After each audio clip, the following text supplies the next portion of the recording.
Hey there guys, this is FiveLeafClover once again. This time I'm going to be bringing you an actual gameplay tutorial. I'll be just showing a few quick build orders, basically some build order strategies and tips. It's going to be only a quick tutorial, it's probably only going to be about 5 minutes, but anyway, we'll get straight into it. Basically, it's going to be a tutorial, I suppose, based on what you should be doing up to the point at which you hit level 2. So, since level 1 is sort of a non-combat part of the game, unless someone's, of course, level 1 rushing, doesn't happen very often, but still. Um, it's a fairly non-combat part of the game, so the build orders, as long as you know what you're doing with your build orders, it, yeah, you should be able to at least get to level 2, and if you've got a decent arm, if you've got decent control of your units, you should be able to probably do fairly well. Okay, so let's start this up.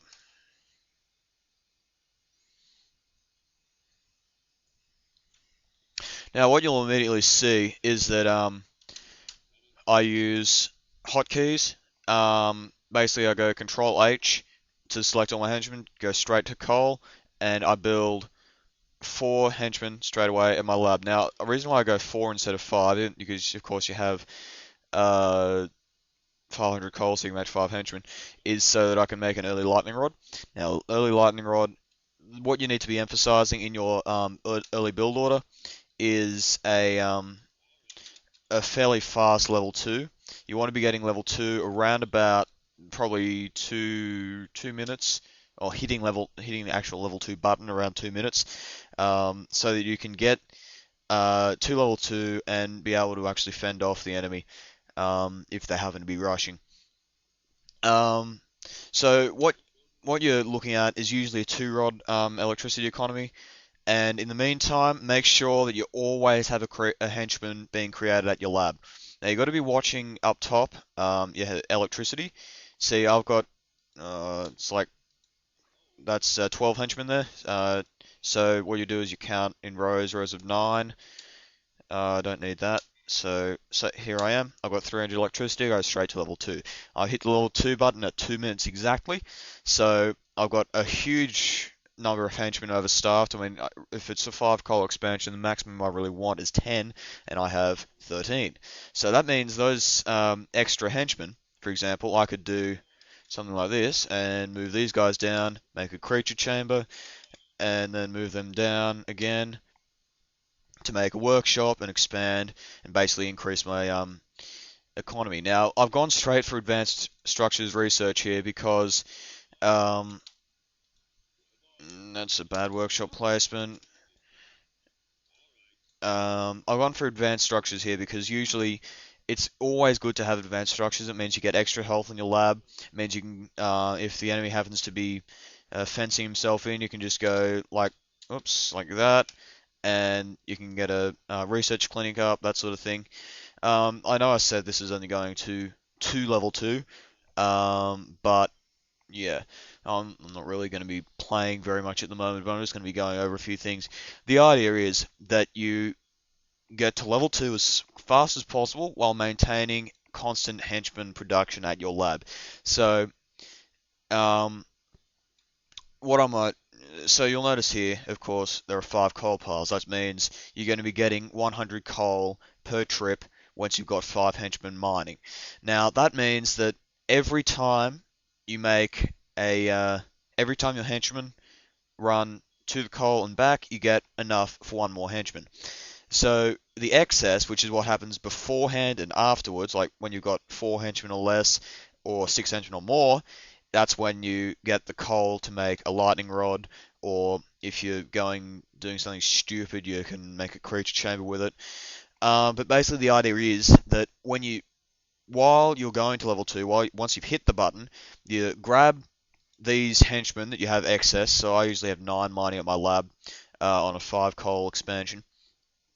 You grab those henchmen, take them out, you make a creature chamber, usually a little bit outside of your lab, if you're rushing, but if all you're doing is making a creature chamber just so you're able to defend if need be, you just build it up near your lab somewhere. Usually, it's just sort of where I hit G instead of C there, but that's sort of where you'd put it. Like, right, so you have one. Oh, that's something else I should explain. See how I've got my lightning rods spaced one tile exactly from my lab. Now, what that does is, I'll just do this quickly, and we'll go, whoops, just make a quick creature here. So what this does is we do this. I just ordered my creature to attack the sound beam that is theoretically constructed. It can't do so. It can't actually get to the sound beam. I mean, it can attack the lightning rods, but it can't attack the sound beam, which is basically what you do. That's so that you basically say sound beams are protected. And if you happen to do this like this,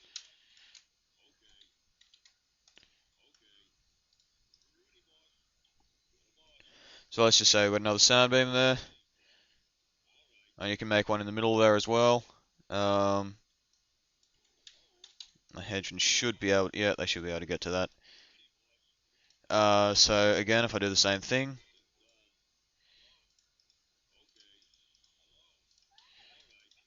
you can't get to it.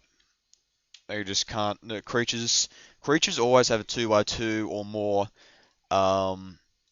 footprint, I suppose. So that means a creature can't attack anything between when there's a tile, like there's only a one tile gap between the structures. Now, this is, of course, glitched up a bit at level 5 when there's Frowned-on anacondas that can attack like 3 tiles deep or whatever, but that's another story. So yeah, this is basically just a quick tutorial that I want to get through just so people can sort of understand a general build order. I mean, there's obviously variations, but a build order is always good is if you have constant henchman production and you end up getting level 2, hitting the level 2 button before about 2 minutes 20. I mean, you could go completely insane and make 3 lightning rods straight up. As long as you're making henchmen, you don't want an idle lab at level 1, unless of course you're level 1 rushing. So anyway, this has been another tutorial from FiveLeafClover, and I hope you've enjoyed it. And see you later.